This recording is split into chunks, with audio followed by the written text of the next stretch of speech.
우리가 오늘 본문을 읽으면서요, 깜짝 놀란 분도 있을 것이고요, 또 옛날부터 가지고 있었던 의문이 아직도 풀리지 않은 채 마음속에 간직하고 계속 이제껏 지내왔던 분들도 있으리라 생각을 합니다. 오늘 본문이 그만큼 충격적입니다. 먼저 하나님이 사람을 제물로 바치라 하신 것도 놀랍고요, 그리고 그 제물로 바치라 한 그 대상이 이삭이라는 아브라함의 하나밖에 없던 아들이요, 하나님께서 내가 이삭을 통해서 내가 온 민족의, 온 세상의 복의 근원이 되게 하겠다라고 말씀하셨던 그 아들을 하나님이 바치라 하신 것도 놀랍습니다.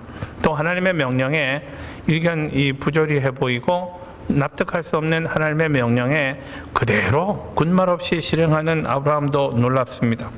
그래서 오늘 본문을 보면서 참 놀라운 부분이 많고 이해하기 어려운 부분들이 많다 생각을 하는 분들이 계실 것입니다. 그런데 우리가 이 문제를 이해하기 어려워하는 이유는요, 오늘 우리들 관점에서 바라보기 때문에 그렇습니다.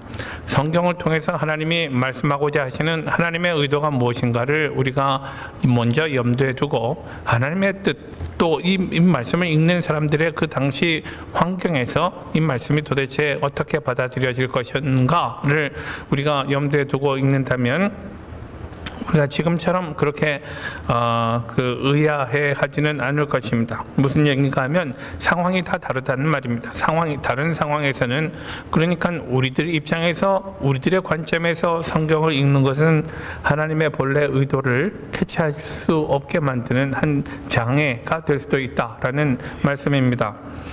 제가 이런 생각할 때마다 떠오르는 얘기가 있어요. 한국에서 제가 93년도에 미국에 왔습니다만은, 와서 처음 들었던 얘기 중에 너무 웃기는 얘기가 있어가지고 한편으로 웃기기만 한 것도 아니지만 하여간 한번 들어보십시오. 어떤 한국 사람이요, 미국에 왔어요. 관광을 왔어요. 여기저기 다니다가 어떻게 하다가 좀 나쁜 동네, 위험한 동네에 들어가게 됐어요. 근데 관광 왔는데 뭐 위험한 동네인지 아나요? 그냥 이렇게 저렇게 하다가 시간이 너무 흘러가 버렸어요.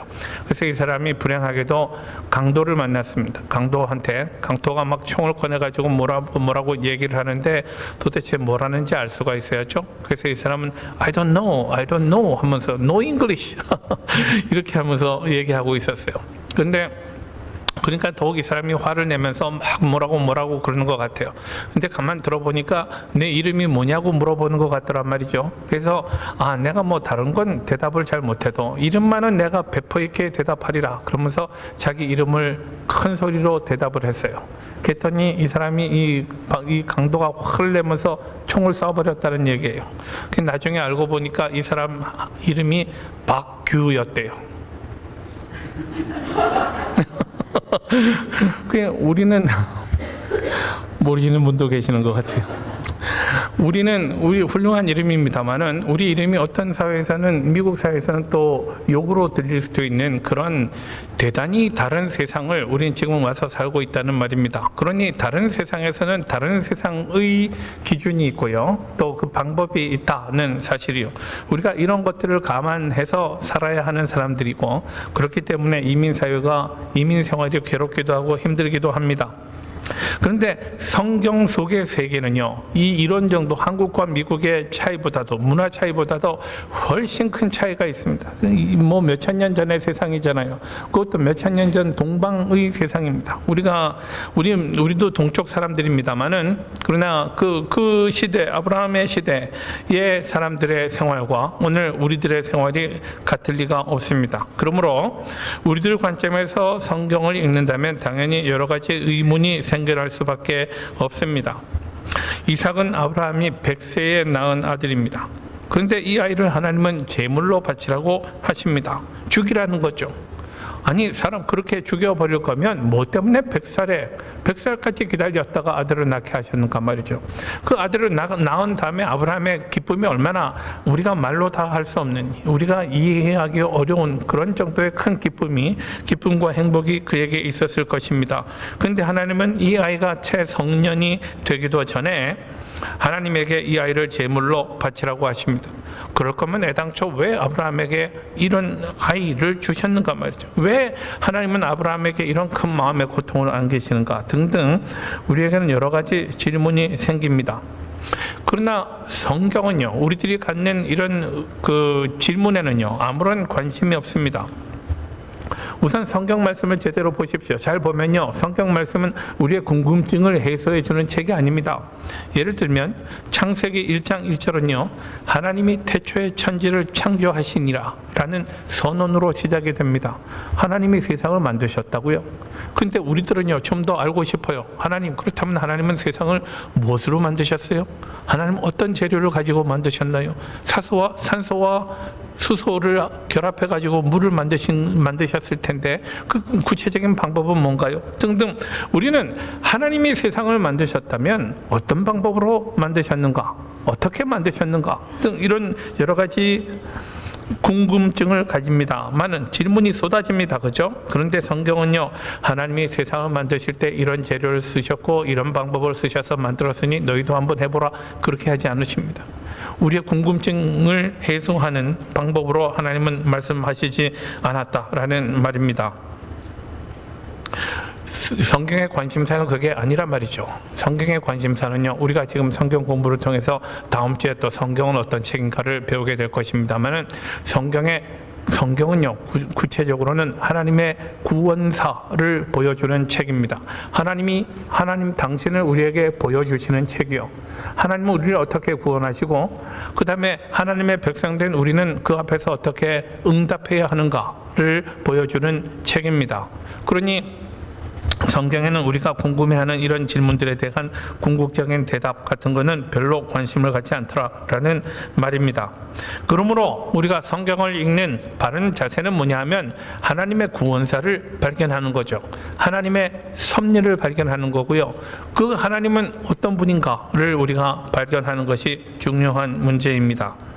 하나님은 왜 못 지킬 명령을 내리셔서 사람을 곤란에 빠뜨리시는가? 라는 이런 생각을 하면서 성경을 읽는다면 이건 각도가 잘못된 거죠. 그러니 정답을 찾을 수 없습니다. 이런 태도로 성경을 읽는다면 창조주 하나님은 우리를 어떻게 구원하기 원하시는가? 라는 이런 근본적인 질문에는 대답할 수 없게 됩니다. 그러므로요, 우리가 오늘 본문을 읽으면서 여러분 여러 가지 질문이 생기셨겠지만, 그러나 오늘 본문의 핵심은요, 하나님의 명령이 도덕적이냐 아니냐 이런데 오늘 본문의 의도가 있는 것 아니라는 말입니다. 하나님이 어떻게 이러실 수 있는가 흥분하는 것, 이게 오늘 본문의 의도가 아닙니다. 아브라함이 하나님의 명령에 어떻게 반응하는가를 우리가 보고 믿음의 본질은 무엇인가를 깨달으라 라는데, 저는 오늘 본문에 대단히 중요한 의미가 있다고 생각합니다. 믿음이 뭔가 말이죠. 믿음이 뭡니까? 우리 지금 믿는다고 이야기하는데 우리가 믿는 그 믿음은 뭔가? 믿음의 본질이요. 이것을 오늘 찾기를 원합니다. 오늘 이 사건의 의미를 바로 알려면요, 오늘이 있기까지의 과정을 살펴보는 것이 중요합니다.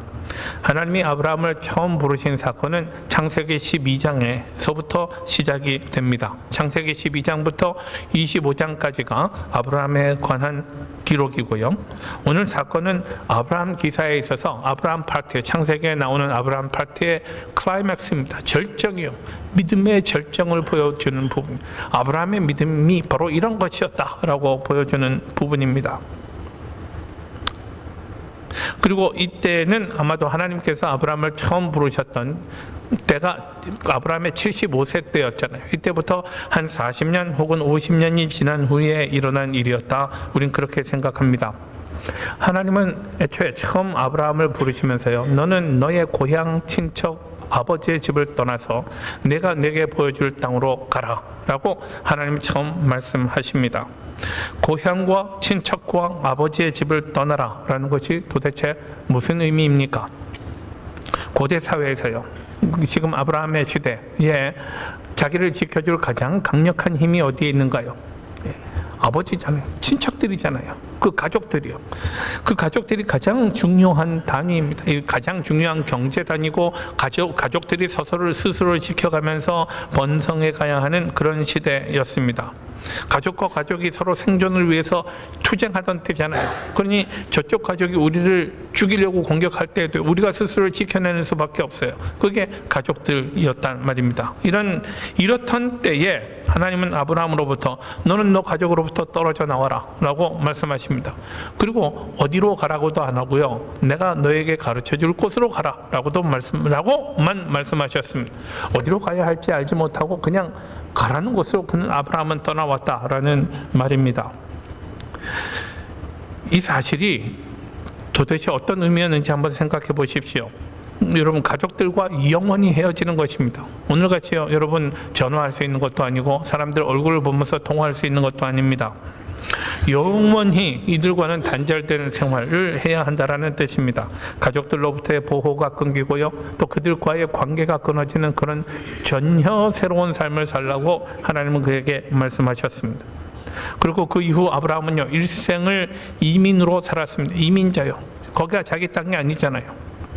가나안 땅이 자기 땅이 아니었습니다. 이민이었다는 점에서 아브라함은 우리들의 선배입니다. 그가 이민자였기 때문에 나그네로서의 일생을 살아갈 수 있었고요, 나그네로서의 인생의 본질을 깨달을 수 있었다 생각합니다. 하나님의 부르심과 나그네로서의 삶이 도대체 어떤 의미가 있는가를 깨달았던 사람이요. 그래서 그는 하나님께서 그를 사용하실 수 있는 그런 어떤 일정한 조건이 갖추어진 사람 아니었겠는가 생각을 합니다. 하나님은 이민자 아브라함을 통해서 이스라엘 민족을 내시고요, 또 인류를 구원하셨습니다. 우리도 이 사회의 이민자잖아요. 이민자로서 여기 지금 메인스트림 사람들이 알지 못하고 보지 못하는 부분들을 우리는 봅니다. 그죠? 이 사람들이 잊어버렸던 가치를 우리는 그대로 가지고 있습니다. 하나님 앞에 엎드려 눈물을 흘리면서 기도하는 그런 영성을 우리는 아직도 가지고 있습니다. 우리가 이 사회를 위해서 할 수 있는 일은 이런 일이 아니겠는가 생각합니다. 이 사람들이 잊어버리고 있는 중요한 가치요, 하나님 앞에 우리가 정직하고 성결하게 살아가야 할 그런 가치를 우리가 다시금 일깨워줘야 하는 것 아닌가라는 그런 뜨거운 마음을 우리는 갖고 있습니다. 하여간 이민자로서 우리가 할 수 있는 일들이 있더란 말입니다. 하나님의 부름을 받고 떠나온 아브라함의 여정이 아마도 1000마일 정도는 되지 않았나 생각합니다. 맨 처음에 이 사람이 떠났던 곳이 갈대아 지역의 우르라는 곳이었습니다. 우르라는 곳에서 하란이라는 곳으로 떠나갑니다. 여기서부터 여기까지가 적어도 600마일 정도 길이 아니었겠는가 그렇게 생각합니다. 또 하란이라는 곳에서 가나안까지 오는데도 한 400마일 정도의 여정이 아니었겠는가 그렇게 생각합니다. 1000마일 여정이요. 이 먼 길을 잘 보이지도 않는 미래를 바라보면서 오직 하나님의 약속 하나만 붙들고요, 하나님이 너는 이제 내가 너를 큰 민족을 이루게 하겠다 라고 말씀하셨고요, 또 너의 자손을 통해서 내가 사람들에게 큰 복이 되겠다 라고도 말씀하셨습니다. 지금 아브라함은 하나님의 이 약속을 붙들고 그 먼 길을 여행하면서요, 가나안 땅에 들어갔던 것이라는 말입니다. 그러므로 우리가 한 가지 강조할 수 있는 것은요, 아브라함의 일생을 지탱했던 가장 중요한 요소가 있었다면 그것은 하나님의 약속이었다라는 거예요. 하나님의 약속이 그 가슴속에 꽉 박혀 있었고요, 하나님은 시시때때로 그가 낙담할 때마다, 그가 삶 속에서 너무 고통스러워서 힘들어서 말이죠, 넘어지고 싶을 때마다 하나님은 그에게 나타나셔서 이 약속을 새롭게 일깨워 주셨던 것입니다. 하나님의 약속이요. 실로 하나님은 기회가 있을 때마다 아브라함에게 이 약속을 다시 들려주셨습니다. 내가 너로 큰 민족을 이루고 내게 복을 주어 내 이름을 창대케 하리니 너는 복의 근원이 될지라. 땅의 모든 족속이 너를 인하여 복을 받을지니라 라고 하나님은 그렇게 아브라함에게 말씀해 주셨습니다. 이 약속을 붙들고 살았던 삶이요. 그가 처음 하나님을 부르심을 받았을 때가 75세였습니다. 그런데 하나님이 이렇게 말씀하시고 난 다음에요, 25년이 지나도록 아브라함에게는 후손이 없었습니다. 그래서 로마서 4장에 보면요, 아브라함이 100세나 되어 자기 몸에 죽은 것 같음과 사라의 태에 죽은 것 같음을 알고도, 지금 신체적으로는요, 도대체 다시 아이들을 낳을 수 없는 구조가 되고 말았습니다. 너무 나이가 들어서요. 그럼에도 불구하고 믿음이 약하여지지 아니하고 믿음이 없어 하나님의 약속을 의심치 않고 믿음에 견고하여져서 하나님께 영광을 돌리며 약속하신 그것을 또한 능히 이루실 줄을 확신하였다라고 사도 바울은 아브라함의 믿음을 이렇게 증거하고 있습니다. 이 믿음 때문에 아브라함은 믿음의 아버지라고 불리우게 된 것 아닙니까? 그 후에 창세기 18장에 보면요, 아브라함은 세 사람의 손님을 맞이하게 됩니다. 이 세 사람은 천사였죠. 천사들이 드디어 아브라함에게 내년 이맘때쯤에 내가 아들을 낳을 거다라고 말해 주었습니다. 근데 이 말을 뒤에서 듣고 있던 사라는요, 비웃었다고 그랬어요. 아니, 내가 나이가 90세인데 어떻게 아들을 낳을 수 있으리요? 라고 그러면서 비웃었다고요. 사람은 비웃어도 그러나 하나님은 당신의 일을 하십니다. 그래서 아브라함에게 드디어 아들이 생겼습니다. 100세에 낳은 아들이요. 이 아들을 세상 무엇으로 바꿀 수 있겠어요? 이 아들을 통해서 하나님의 약속이 이루어질 것입니다. 세상의 복의 근원이 되게 하실 것입니다. 이 아이가 뛰노는 모습만 봐도 얼마나 마음에 큰 기쁨이 있고 만족이 있는지, 이 아이가 나의 미래라고, 나는 세상을 떠나가도 이 아이가 이 세상에 남아서 하나님이 내게 약속하셨던 그 축복들을 이루게 하실 거라고 아브라함은 이삭을 볼 때마다 이런 기쁨을 느꼈을 것입니다. 이제야 하나님이 나에게 하신 약속을 이루어 주시는구나 생각했을 것입니다. 아이가 건강하게 자라갑니다. 지혜로워 보이기도 하고요, 참 만족스럽습니다. 세상에 무엇 하나 부러울 것 없는 행복한 아버지로 아브라함은 살아가고 있었습니다. 그런데 갑자기 느닷없이 아무런 예고도 없이 상상도 할 수 없는 일이 생깁니다. 하나님께서 그를 부르십니다. 아브라함을 부르시더니 하나님이 말씀하십니다. 내 아들, 내가 눈에 넣어도 하나도 아프지 않을 내 아들 이삭을 나에게 번제물로 바치라 라고 하나님이 말씀하십니다. 무엇 때문에 그 아이를 번제로 드려야 한다라는 설명도 없습니다. 뚜렷한 이유도 모르겠습니다. 다만 하나님은 그에게 아들을 번제로 바치라 라고만 말씀하십니다. 성경에서 여러분 이런 경우를 보셨나요? 아브라함 이전에도 이런 일 없었고요, 이후에도 없던 일입니다. 오직 아브라함만, 신구약 성경 전체를 통해서 아브라함만 이런 명령을 받았습니다. 하나님이 도대체 무슨 의도로 이러시는가라는 생각을 하게 하는 일입니다만은, 그러나 아까 말씀드렸듯이요, 이 사건은 아브라함의 믿음의 여정이라는 그런 관점에서 봐야 할 문제입니다. 아브라함은 지난 50년간을 분명하게 보이지 않는 하나님의 약속, 눈에 보이지 않지만 그러나 그 하나님의 약속을 붙들고 살아왔던 사람이에요. 지금은 보이지 않지만, 지금은 이삭 하나밖에 보이지 않아요. 그렇지만 하나님은 내 후손이 하늘의 별같이 많아질 거라고, 바다의 모래같이 많아질 거라고 말씀하셨습니다. 그러니 아브라함은 이삭을 볼 때마다 하나님의 그 약속을 생각했던 거죠. 하늘의 별처럼 많은 후손들이요. 그 미래를 믿으면서 그 믿음 하나 붙들고 살아온 사람입니다. 하나님의 약속을 굳게 붙든 사람이라면 그 믿음이 어떤 결단을 하게 하는가를 오늘 본문은 보여줍니다. 아브라함의 믿음의 극치를 보여주는 사건입니다. 저는요, 우리 제 지인 가운데 한 사람 이런 말을 하는 걸 들었어요. 우리는 온 가족이 한꺼번에 비행기 타지 않는데요. 그러면서 설명합니다. 비행기 타고 불행한 일이 벌어지면 온 가족이 한꺼번에 망하는 거잖아요. 그러니까 우리 4명 가족이 그 여행할 때도 우린 따로따로 이렇게 2패로 나눠 가지고 갑니다 그러더라고요. 저는 그렇게까지는 하지 않습니다. 저 같으면 죽으면 같이 죽어야지. 내가 죽고 내 마누라가 살아남았다 그러면 조금 억울할 것 같아요.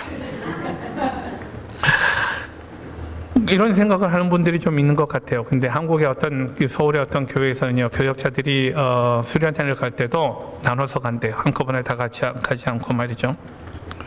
아마도 저는 아브라함이 지금 이런 경우를 만난 것 아닌가 생각을 해요. 이삭이 어떤 아들입니까? 아브라함에게 있던 많은 아들 가운데 하나가 아닙니다. 아직 아브라함에게 있던 오직 그 아들, 바로 the only son이요. 예, 바로 그 아들 하나, 그거였단 말입니다. 그러니 이삭이 죽으면요, 미래가 끊기는 겁니다. 아브라함으로서 끝나는 거예요. 그 이후에 계속 그 후손이 이어지지 않는다라는 말이죠. 그 심각한 일 아닙니까? 그런데 아브라함의 가족의 미래가 끊기는 데서 그치는 것 아니고요. 하나님이 아브라함을 부르시면서 내가 너로 땅의 축복이 모든 사람들에게 축복의 근원이 되게 하겠다라고 말씀하셨는데, 그러면 아들 아브라함과 그의 후손을 통해서 얻게 될 이 인류의 복은 어떻게 된단 말입니까? 이 아이가 죽으면 도대체 하나님의 약속은 어떻게 되는 것인가요? 그러니 피상적으로 보면요, 하나님의 약속과 하나님의 명령이 지금 서로 막 충돌하는 그런 형편입니다. 그런 상황입니다. 이런 명령에 대해서 아브라함은 결단을 내려야 하는 시점입니다. 하나님이 나에게 이삭을 번제로 바치라고 하시는구나. 그럼 내가 순종해야 할까? 불순종해야 할까? 둘 중에 하나입니다. 그죠? 그가 내려야 할 결단은요, 아마 그로선 일생일대의 결단이 아니었겠는가 생각합니다. 그런데 아브라함을 보십시오. 그는 놀랍도록 침착합니다. 그의 태도를 보면요, 오늘 우리가 6절 말씀 읽었습니다만 6절 이전에 3절 보면요, 아브라함이 아침에 일찍이 일어나 나귀의 안장을 지우고 두 종과 그의 아들 이삭을 데리고 하면서 아침에 일찍이 길을 떠난 것을 설명을 합니다. 물론 저는 그가 전날 밤을 지내면서요, 고민으로 밤을 새웠으리라 그렇게 생각을 합니다. 또 이 아이를 태우기 위해서 나무를 했을 것 아니에요. 도끼로 나무를 자르고 하지 않았겠어요? 이 대목에서 스펄전 목사님은 그렇게 얘기합니다. 그가 나무를 패는 순간 그는 나무를 패는 것이 아니고 자기 심장을 쪼개고 있었을 것이다 라고요. 이 나무로 내 아들을 죽게 할 거야 라고, 이 나무가 내 아들을 불태울 거야 라고 생각하면 얼마나 마음이 아팠겠어요. 이런 번민이 그에게 있지 않았겠나 생각합니다마는, 그러나 그는 아침 일찍이 길을 떠납니다. 흔들리지 않는 결단이, 믿음의 결단이 보입니다. 그리고 그가 이렇게 결단할 수 있었던 이유를요, 바울 사도는 이렇게 설명합니다. 로마서 4장 17절 말씀이요. 로마서 4장 17절 말씀 보면, 기록된 바 내가 너를 많은 민족의 조상으로 세웠다 하심과 같으니, 그가 믿은 바 아브라함이 믿은 바 하나님은 죽은 자를 살리시며 없는 것을 없는 것으로 있는 것으로 부르시는 이시니라 라고 말합니다. 다시 한번 읽어요. 그가 믿은 바 하나님은 죽은 자를 살리시며 없는 것을 있는 것으로 부르시는 이시니라 라고요. 하나님이 자기가 이삭을 죽인다 할지라도 하나님이 이삭을 다시 살리실 것을 믿었다는 말입니다. 왜냐하면 하나님이 그렇게 약속하셨으니까요. 그러니 하나님의 약속이 있고 하나님의 명령이 있어요. 약속과 명령이 일치하잖아요. 그런데 나는 명령에 순종해야 돼요. 그렇다면 약속이 어떻게 되는 건가요? 그런데 내가 명령에 순종하면 하나님이 이삭을 다시 살리실 것을 그가 믿었다는 말입니다.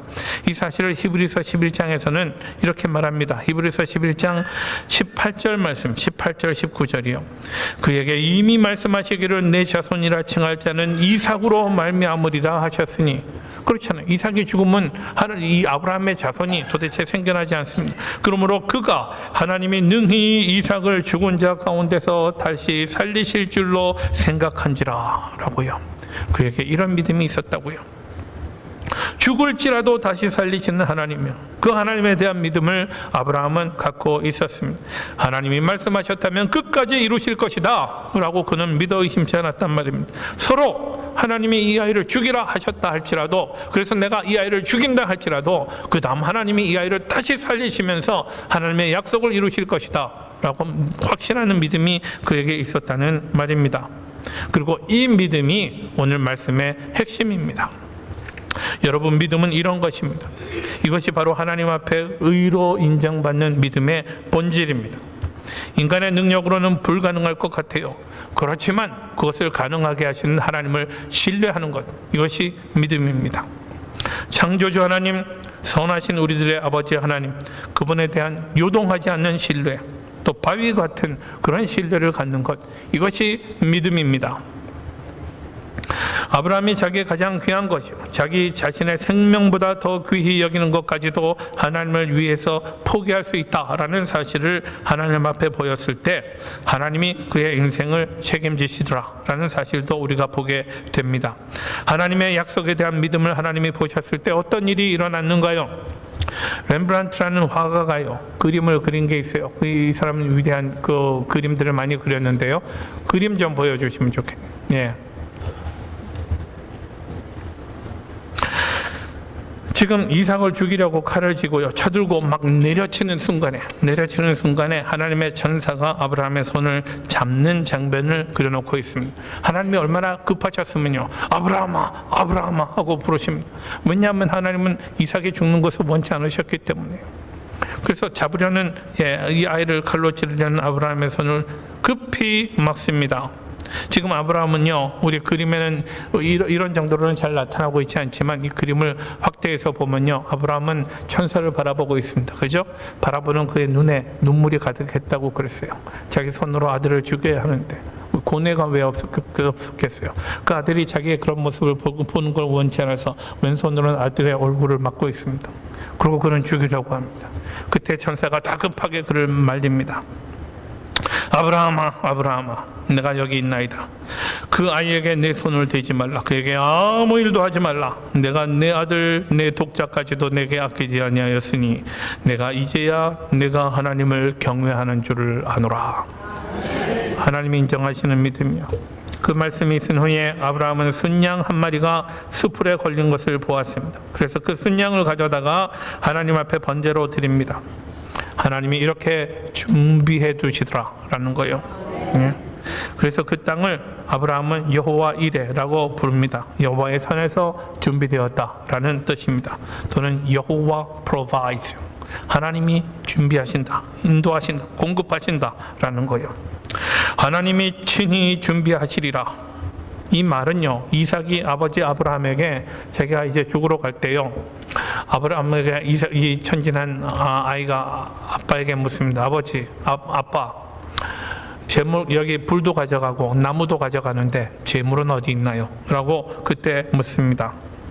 그때 아브라함은요 아들에게 대답합니다. 하나님이 친히 준비하실 거야. 실제로 하나님께서는 아브라함에게 순양을 준비해 주셔서 아들 이삭을 죽일 필요가 없게 하셨습니다. 또 하나님은 이삭이 죽는 것을 원하셨던 것도 아니죠. 그런데 여러분, 우리 하나님 아버지께서는요 아브라함이 하지 않아도 되었던 일을 하나님은 몸소 하셨습니다. 하나님께서는 당신의 외아들 예수 그리스도를 십자가에서 죽게 하셨습니다. 우리 주님께는 대신 준비해둔 순양도 없었습니다. 우리가 죽어야 할 그 자리에 주께서 대신 죽기까지 하셨다는 말입니다. 여러분, 오늘날 믿음이 진부한 일이라고 여기는 사람들이 있습니다. 이 과학의 시대에 믿음이라는 것, 신앙이라는 것이 도대체 시대와는 어울리지 않는다고 생각하는 사람도 있습니다. 그러나 저는 담대히 말할 수 있습니다. 성경을 읽으면 읽을수록 깨닫게 되는 진리요, 성경을 통해서 우리는 내가 누구인지를 발견합니다. 내가 하나님 앞에 어떤 존재인가를 발견하게 됩니다. 하나님은 나를 위해서 무엇을 하셨는가를 발견하게 됩니다. 하나님의 사랑을 발견하게 되고요, 무가치한 내 인생을 위해서 하나님이 하신 일들을 우리는 발견하게 되는 것입니다. 그래서 마땅히 하나님 앞에 우리가 어떤 삶을 살아야 하는가를 알게 됩니다. 우리가 해야 하는 일, 또 우리가 할 수 있는 일은 이런 하나님에 대한 신뢰를 갖는 일입니다. 믿음을 갖는 일이에요. 우리를 향해서 선을 이루기 원하시고 우리 영혼이 잘 되기 원하시는 하나님, 그 하나님을 여러분 신뢰하셔야 합니다. 우리를 향한 하나님의 약속에 믿음을 가지셔야 합니다. 사랑하는 여러분, 생각해 보십시오. 우리가 세상에 남들보다 잘할 수 있는 게 그렇게 많은 것 같지 않아요? 누구 그러면 다 할 수 있도록 이름 내는 것도 별로 쉬운 일 아닙니다. 또 높은 자리에 오르는 거요, 이것도 쉬운 일 아닙니다. 큰 돈을 버는 것도 쉬운 일 아니잖아요. 다 애써도 잘 안 되는 일이요. 그런데 우리가 마음먹기에 따라서 정말 잘할 수 있는 일들이 있습니다. 그 중에 하나는요, 하나님의 신실한 자녀가 되는 일입니다. 하나님의 신실한 자녀가 되는 일은요, 우리가 잘 믿으면 되는 일이거든요. 우리 잘 믿을 수 있잖아요. 우리가 하나님의 말씀을 사랑할 수 있잖아요. 하나님이 주신 말씀 귀 기울여 들을 수 있잖아요. 그리고 하나님이 하신 말씀대로 살려고 결단할 수 있잖아요.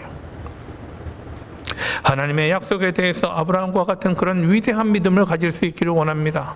그리고 여러분, 이런 거룩한 욕심을 품으시기를 원합니다.